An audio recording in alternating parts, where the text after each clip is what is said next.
এত কষ্ট পাই, একটা মুন্সি কি করে এত নিচে নামে?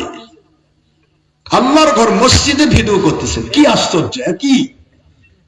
আর বাংলাদেশের প্রধানমন্ত্রীর মতো একজন ব্যক্তি দীর্ঘদিন লন্ডনে থাকে আসলেন, সেই ব্যক্তি আমার মালিকের দয়া, দেখেন তার পিছে কিছু যারা থাকে সবাই ভিডিওওয়ালা, ছবি আলা না, ছবির পক্ষে। তার পক্ষে সাথে যেগুলো মুন্সিগুলা থাকে ওগুলো তো ছবির পক্ষে। আমি স্বপ্নে দেখতেছি একদিন আমার কাছে উনি আসছেন দোয়া নেওয়ার জন্য।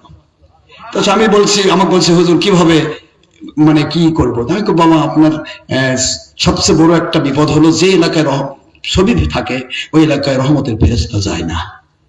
এটা বুখারীর ইবারত, লা ইয়াদখুলুল মালায়েকাতু বাইতান ফীহি কালবিন ওয়া সূরাতিন।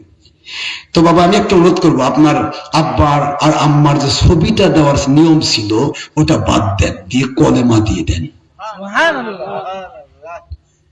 এখন রুহানি হালত তো আলাদা, মালিক জানে ভালো। তার পিছনে যারা থাকে তারা তো কেউ ছবির বিরোধী না, কিন্তু আইনটা কিন্তু আমারটাই লাগাইছে।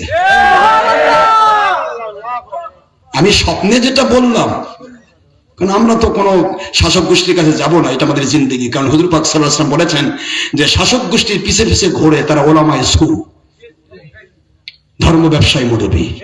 আর শাসক গোষ্ঠী পিছে ঘুরবে যে আলেমদেরকে দোয়া নেওয়ার জন্য, ওরা হবে ওলামায়ে হক, হক্কানি আলেম।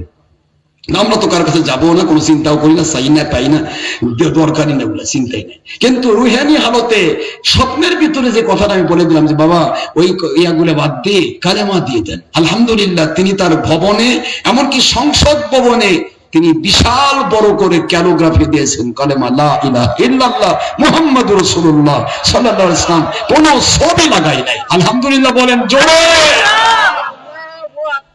এখন আইন করেছে বাংলাদেশের প্রত্যেকটা প্রতিষ্ঠানে যেখানে শেখ হাসিনার মুজিবের ছবি থাকতো, যেখানে খালেদা জিয়া এবং জিয়ার ছবি থাকতো, সেই জায়গায় থাকবে কালেমা তাইয়্যিবার ক্যালোগ্রাফি। আলহামদুলিল্লাহ বলবেন না জোরে? এটাকে বলে রুহানি পাওয়ার। রুহানি পাওয়ারে আমরা কথা বলবো, কাজ আমার মালিক করে নেবেন। নাকি তার পিছনে যারা আছে তারা সবাই ছবি বিরোধী? কেউ প্রস্তাব দিছে ছবিটা নামান, কেউ প্রস্তাব দিবে না, তো সবাই ছবির পক্ষে। এই ছবির বিরুদ্ধে তো এক ডক্টর আশরাফ সিদ্দিকী, সেটাই তো কায়েম হলো। মন খারাপ হচ্ছে আপনাদের? যাই হোক, আল্লাহ পাক আমাদের বোঝার তৌফিক দিন। আমি আর ওয়াজ না করি, বেড়ে যাচ্ছে। তো এখানে যেটা বললাম, জান্নাতের বাগানে বসায় কে? আল্লাহ জান্নাতের বাগানে বসায়। মসজিদ আল্লাহর ঘরে ছবিরও চলে না বাবা, মসজিদ আল্লাহর ঘর, এখানে ছবিরও চলে না। কোরআনের মজলিস আল্লাহ পাকের জান্নাতের বাগান, এখানে ছবিরও চলে না। কে বলবে?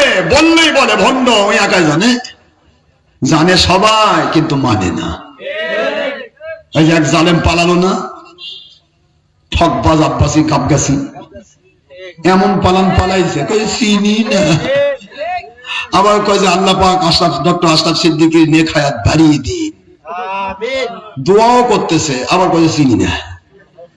এই জালেম কেমনে ধরা পড়লো?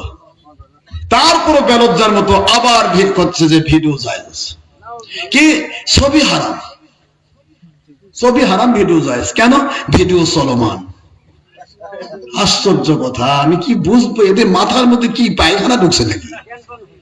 আরে ভিডিও শব্দের অর্থই স্থির চিত্রের সমন্বয়। স্থির চিত্র ছাড়া পৃথিবীর কোন প্রসাধনী, কোন কেমিক্যাল স্থির চিত্রের আগে ভিডিও তৈরি করতে পারবে না। আগে স্থির চিত্র তৈরি হয়, হাজার হাজার কোটি কোটি স্থির চিত্র সেটিং হয়ে থাকে। যখন ভিডিও মুভি করা হবে তখন স্থির চিত্রটা একটার পর একটা পার হবে, এটাকে বলা হবে ভিডিও। কথা বলছেন না কেন? তার কারণ হলো ভিডিও চলমান আছে, ভিডিওতে ক্লিক করে বন্ধ করে দেন, হা করে চাই থাকবে। এই হা করে চাওয়াটা স্থির চিত্র। কথা বল না কেন? স্থির চিত্র কি? হা করে আর লড়ো না।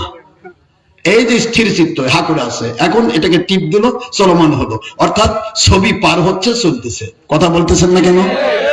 এখন চলমান হলে যদি জায়েজ হয়, আমি আবার বললাম যে তাহলে ভালোই তো মদ হারাম, এখন তোমার ভিতরে মদ ঢক ঢক করে ঢালে দিব, তুমি তো চলমান, বোতলে থাকলে হারাম।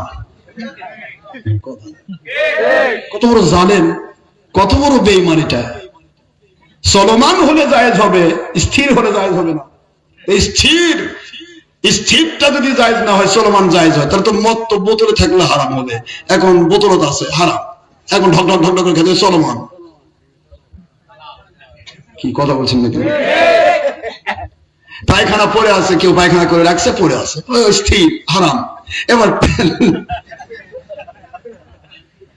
ওখান থেকে লাঠির বাড়ি দেওয়ার গাঁত মাকে দেন, চলমান তো। জালেম কি কয়? লজ্জা আছে? ইদা ফাতাকাল হায়া ফাতাল মা সেতা, যারা হায়া শেষ হয়ে যায় সে সব বলতে পারে।